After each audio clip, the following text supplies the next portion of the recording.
अब इनसे पूछ लीजिए कौन सा गाना सुनेंगे, आप अपने से पूछ लीजिए। कौन सा? सब गम के मारल है, लेकिन सुनाएगो गाना, तन रिकॉर्ड दीजिएगा भैया।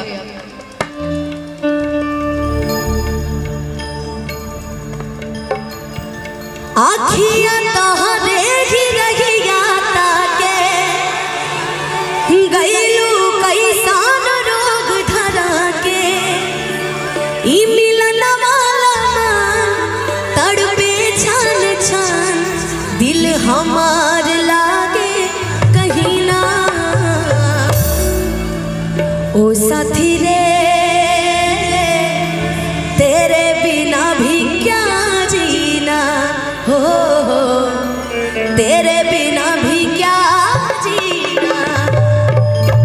अच्छा, कितने लोग का सच में इसमें से दिल टूट गया? जरा एक बार दो ना।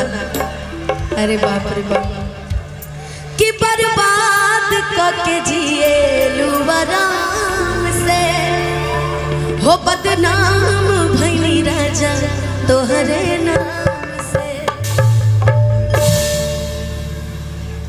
कहते हैं ना कि इश्क प्यार मोहब्बत एक समय तक ही अच्छा लगता है, उसके बाद फिर अच्छा नहीं लगता। फिर लगता है अरे यार ये तो बेवकूफ़ी कर रहे थे हम लोग, कहाँ हैं हम लोग हैं। लेकिन आइए उसी अंदाज में उसी हिसाब में एक गाना हो जाए। आखियां तोहरे ही रहिया ताके गइलू कैसान रोग धरा के, आखियां तोहरे ही रहिया ताके गइलू कैसान रोग धरा के ई मिलन वाला तड़पे छान छान दिल हमार लागे कहीं ना। अब आप गा दीजिए तो। ओ साथी तेरे बिना भी, ओ साथी रे तेरे बिना भी क्या जीना, ओ तेरे बिना भी क्या जीना।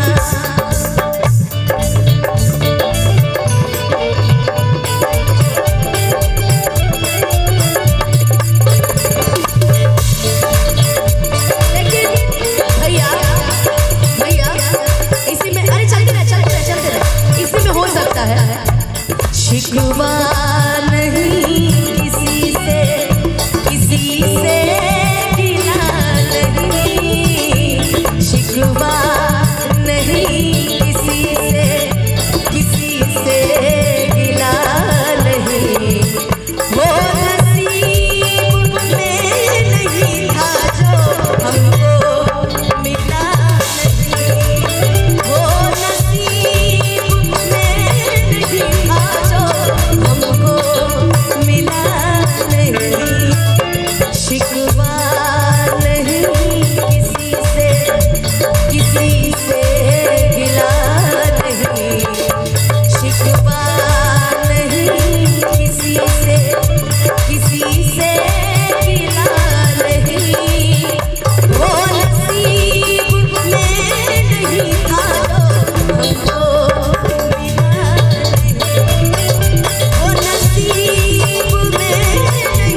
बताना हसीना